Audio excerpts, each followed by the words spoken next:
Hello, everybody. Andy Jacob here with the DotCom Magazine Entrepreneur Spotlight Series. For the people that watch the show, you know that I'm not in my studio today. I've selected a special room today with a time clock behind me. And the reason why is that it's time to live clean and drink dirty. So we've got a great show today. I've been able to invite Miss Julie Cielo. She is the founder and CEO of Ferm Fatale. She's going to show you her drink right now when we get her on screen. But before we go, Julie, say hello to everybody at DotCom Magazine. Cheers, everyone at DotCom Magazine. Thank you so much for having me, Andy. I love it. Wildly fermented. We're going to talk about it. Julie's having a sip of it. I've got some of the great product coming to my home here this evening. I'm so excited about it. But everybody's talking about it. I mean, it's really a proprietary formulation that Julie's been able to put together. Before we get started, though, let's pull the lens back to 30,000 feet. Tell us about Ferm Fatale. Give us the story, and then we're going to get into it. Wonderful. Well, Ferm Fatale is the world's first and only wildly fermented zero-proof cocktail. This idea came out of a moment in time whenever I was in my 20s and I was sick with an autoimmune disease and couldn't have alcohol, but I honestly couldn't have anything, Andy. I was so sick in my 20s that I was bedridden. And I just remember being at a concert and all of my friends in their 20s were drinking alcohol and I couldn't have any. And I was really left out of the party. It hit me back in, I guess it was 2001. It hit me that alcohol is the only drug that you have to justify why you're not partaking in it. And to me, that was a real issue in society. So 15 years later, whenever I was reinventing myself as a woman over 40, I decided to launch a beverage company. Definitely didn't know what I was getting myself into. But my agenda was really to provide a social beverage for adults that was gut-friendly, sugar-free, and non-alcoholic. And after all this time of working on this project now for 8 years and sacrificing quite a bit, I've managed to come up with a very proprietary formulation that is also shelf stable, which is very big for supply chain and distribution issues. So I'm very proud of that. Yeah, I love it. You're one of these people that I interview and I say to myself, you know, Julie, you're ahead of your time. I mean, you really came up with this idea before anybody else was coming up with the idea. And you came up with this idea to call it a social beverage. And what you're saying really resonates for me because sometimes, you know, you want to go out and you want to do something that makes sense, that has a personal story and something that affected your life. And then you come up with an idea and then you come up with a product and you've raised money. I mean, you've been this solo entrepreneur that's been so impressive. I mean, what you've done is not easy to do, especially in the beverage category, multi-billion-dollar category, but you're really making some headway into the category. When we look at it, what's been the most challenging part of the journey? What's the thing when you first started thinking about live clean, drink dirty to now? What was the toughest part? Was it the formulation? What was the toughest thing as an entrepreneur? I would say the toughest thing in the beginning specifically was that people laughed at me and said that, you know, I didn't have a good idea. I kept going anyway. You know, in 2014 is whenever I came up with the idea. And at the time in 2014, I think maybe Seedlip was the only adult non-alcoholic brand in London. And the wave really started in London almost 15 years ago. So the wave of trend has come over the pond and is very, very concentrated in popularity in New York City. I mean, as you know, Andy, Manhattan is the city to go from cocktail bar to cocktail bar. But now it's popular to go from dry bar to dry bar, and really popular amongst the younger generation that are much more conscious about not only what they're putting in their mouth, for dietary and health reasons, but they're thinking about their spiritual health as well, which is really remarkable. So you asked me, what is the most challenging part of this endeavor? I'd have to say exactly what you noticed, being ahead, a little bit too far ahead of myself. And I do have the ability to see things before they happen. I was a child medium, was a healer for 20 years before I got into this. So I guess I have the gift of insight, but, you know, I'm really interested to see where a lot of these new brands are going to take the functionality of adult non-alcoholic. Yeah, it makes sense. You know, when we think about it and we think about your journey, you know, yesterday I woke up early in the morning and I haven't had sugar. You and I spoke briefly before the interview for about 3 years. I'm totally off sugar. And I went this yesterday morning to have a coffee. It was early. It was 5. And there were some muffins on the counter and they had sugar on top. And I typically have great willpower, but yesterday I had 2 muffins.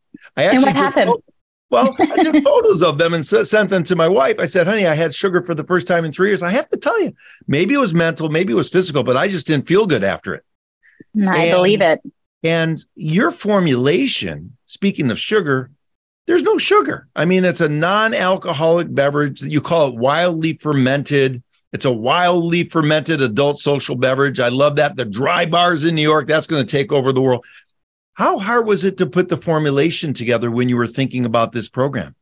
It actually has taken me all of the 8 years to refine the formulation. It sometimes gets a little misconstrued with some people. They think it's basically just kombucha, and it is kombucha. There's kombucha in it. The ability to be able to ferment tea with cane sugar, organic cane sugar, and then ferment all of the sugar out of it and then sweeten it and flavor it is quite complex. And I've had other companies come to me and ask me to formulate for them. You know, my background, Andy, was not in big alcohol or recipe formulation or sales and distribution or supply chain, nothing like that. My background was, as I told you, I was a child medium, and then I went to college for mortuary.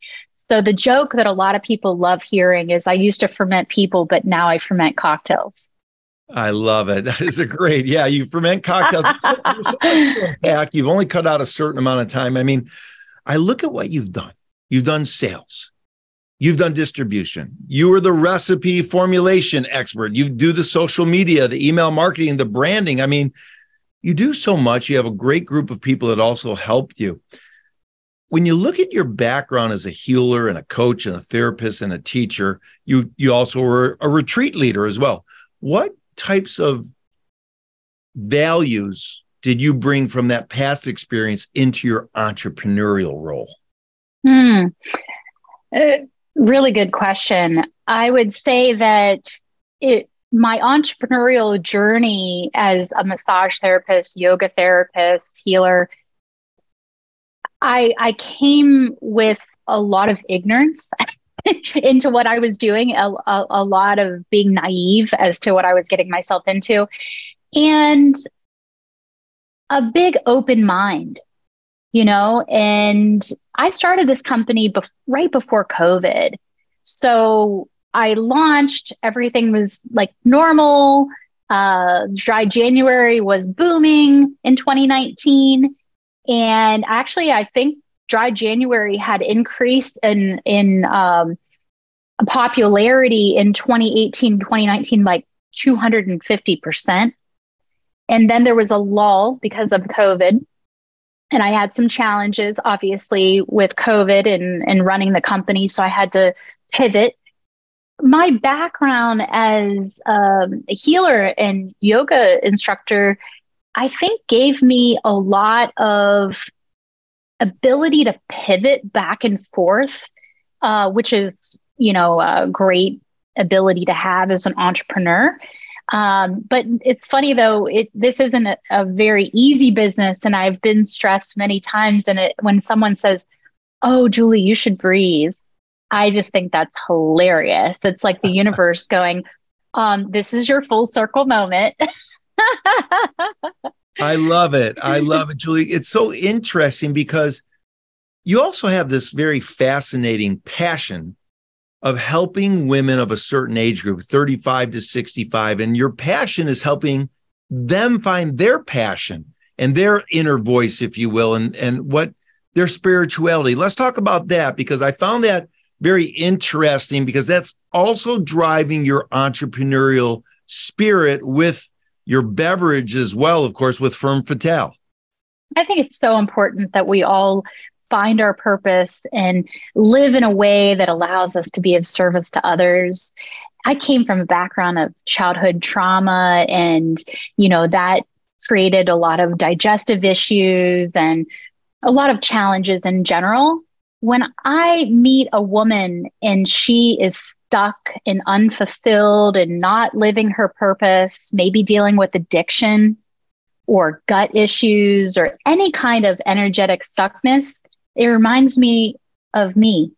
And I know that there is a lot of research and study that says that you can't make impact in changing yourself after you've endured, childhood trauma and early developmental issues.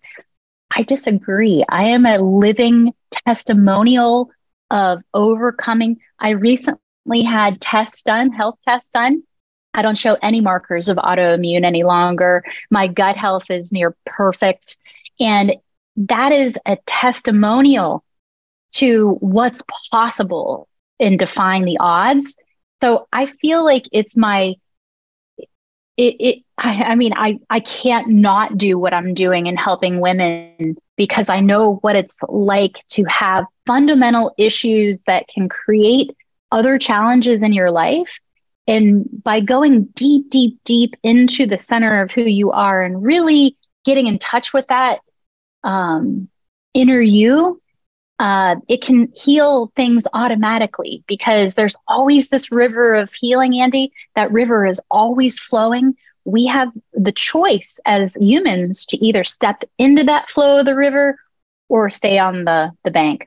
Wow, I love it. It's a super cool analogy with the flow of the river. I think about it now, you have this passion for women, obviously.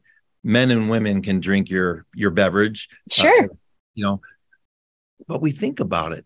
We think about what happens when people reach for the alcohol and the reasons why sometimes they drink too much alcohol and they keep having another drink after another drink. There has to be some underlying issues that lead people absolutely to drink more than they want. And one of the things you're doing with your product is you're helping sort of to maybe stopgap that and stop that and maybe stop it in its tracks. That must feel great as an entrepreneur, waking up knowing that you're helping people get healthy. Yeah, and break the stigma. We don't have to have a cocktail in our hand to have a good time. The research that's coming out, particularly around like what happens to us in our physiology, in our sexuality from drinking alcohol. You think that a substance that's used to lube you up is going to create a healthy sex life, and that's actually the opposite. I read this great article from Refinery 29 that talks about how alcohol actually kills our sexual arousal, both men and women. So if that's not a good reason to hone down on your drinking, I don't know what is. But yes, people drink to numb themselves out. They think it's a stress reliever, when in fact, the opposite. It causes more anxiety. Wow. And it might actually feel like, you have less anxiety for about 20 minutes. They say the alcohol high lasts 20 minutes. What's happening is the poison is drowning your brain. So, do I drink alcohol? Yes, I do. I love a nice mezcal every once in a while, but I know the consequences of it, just like sugar, because alcohol converts to sugar. I'm just on the last few days of leading a 21-day sugar challenge for the first 3 weeks of January. I focus more on the sugar than the alcohol, because my background isn't as an addict, even though my father was an addict and I married someone who became an alcoholic. I know the influence of alcohol and what it has in relationships, and it can destroy families. So, for me, alcohol wasn't really the problem necessarily. Sugar has always been more of an issue for me with my health conditions that I no longer suffer from. So that's why I lead a sugar challenge over a dry January challenge, because I'm really trying to help people to see that you can put the booze down, but if you have a sugar addiction, that's a much bigger problem. You can't just stop drinking alcohol and then guzzle big gulps and red vines. That's not going to fix their problem. And if you want to live the most integrated life, most optimize your health in so many ways, honestly, doing what you're doing, Andy, in eliminating the sugar is one of the most important things that we can do. And what you'll find is by dropping the sugar, you're not really interested in alcohol as much. Interesting. Which you probably know. You hit on one of my favorite things, the red vines. When I was a young man, I used to love the red vines. I used to live on the red vines. But no longer. Let's talk about Ferm Fatale. Let's talk about where it goes from here. I mean, obviously you came up with this whole idea of the social beverage back in 2015, and it soon became a multi-billion-dollar industry. What's the future of Ferm Fatale? Where does it go from here? Where do you see it in the next 3 years? You've raised some money for it. Congratulations. You've done that on your own. Where does it go from here on out? Yeah, so I have interest in acquisition right now that I'm exploring. I certainly would, entertain that if it was meant to be. But, we're looking at Whole Foods and Amazon right now. National distribution would obviously be the next steps forward. And, we have to start regionally. We produce in Portland, Oregon, and then moving on to national distribution would obviously be the next few steps that we'd want to take. But if I had the opportunity to partner up with somebody right now that has a different skill set than me, I think that is probably the next step for Ferm Fatale. Secretly, I'm also working on another brand that is going to be launching on April 1st, which I'm really excited about. Yeah, and we'll bring you back for a product update. That's awesome. When we think about it, I know you've only cut out a certain amount of time, but when we think about an entrepreneur like you that has a passion, has a background and experience that was just sort of every time you looked in the mirror, you said to yourself, I need to do something. I want to make a change. I want to be a positive change. I want to be a difference maker in the world. I also look at you as someone that's a forward thinker and a zeitgeist. When we think about these types of things that are happening in New York where people are going out to bars, but there's no alcohol, is this something that, penetrates the United States, goes worldwide? Where does this sort of idea where we go out, we go to a bar, but it's a bar without alcohol? Well, tell us where that goes. Well, those bars are already popping up all around the world and the United States, which is remarkable to see. I think what this is doing to society is helping people to explore the idea of drinking mindfully, socializing in a new way where we're present. I believe in evolution, and that includes spiritual evolution. So where alcohol is now is where cigarettes used to be 20 years ago. So we're having a renaissance with alcohol, which I believe, particularly in the younger generations, is helping society to look at, why do I want to drink? Why do I need to drink? And, they're very provocative, some of these young millennials, or they're just like, you know what?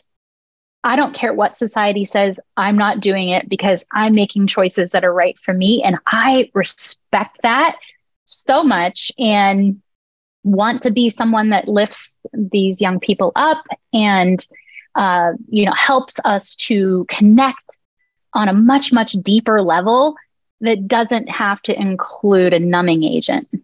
Yeah, I love it. I see big things coming. I mean, we're up to $11 billion global category.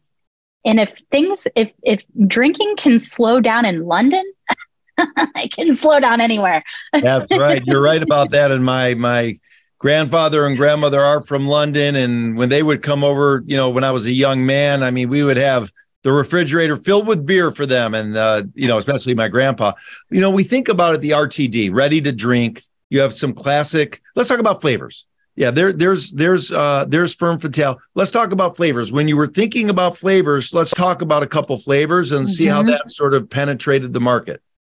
So I believe in creating alternatives that are very similar. Whenever you're trying to break an addiction or you're trying to stop a behavior, I learned from quitting cigarettes many, many years ago, you're going to need to replace it with something, right?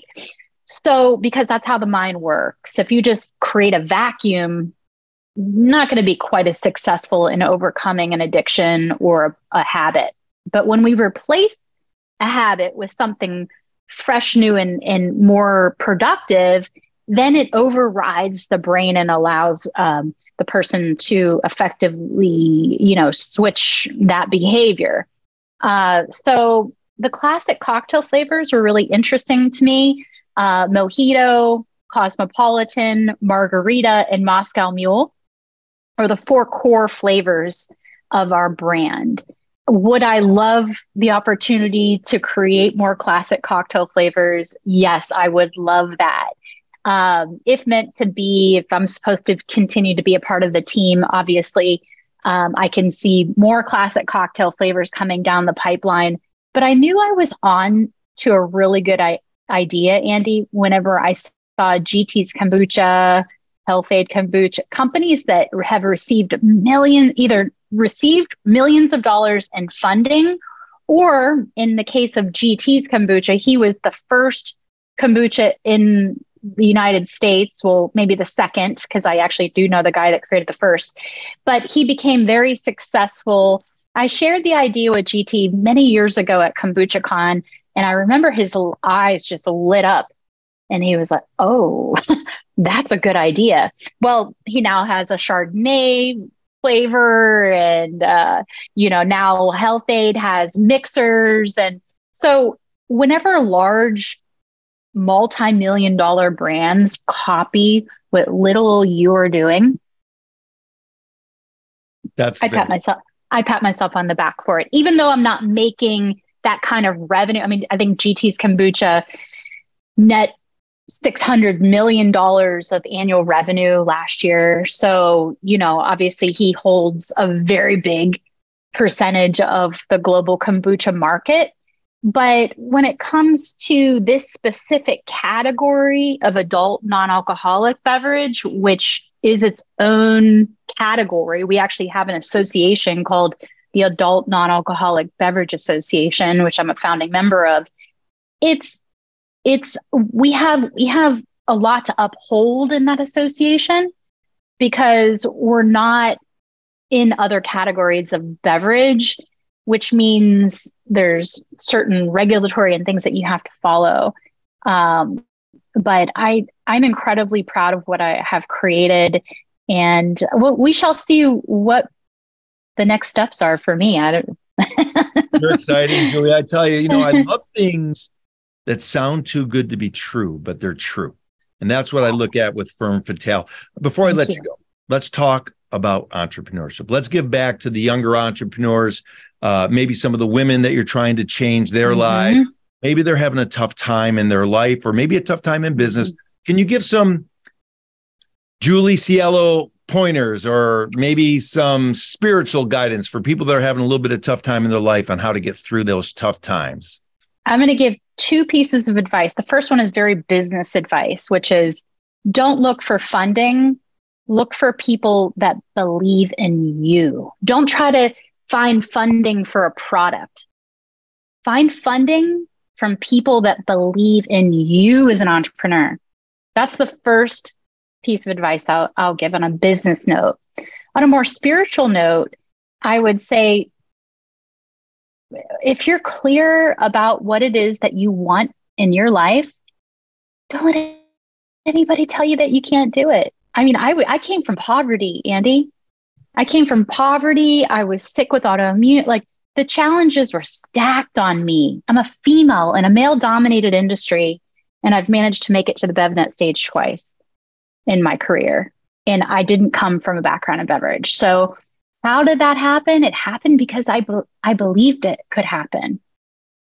If you want something bad enough, you have to believe it and want it bad enough, because the universe will constantly ask you, how bad do you want it?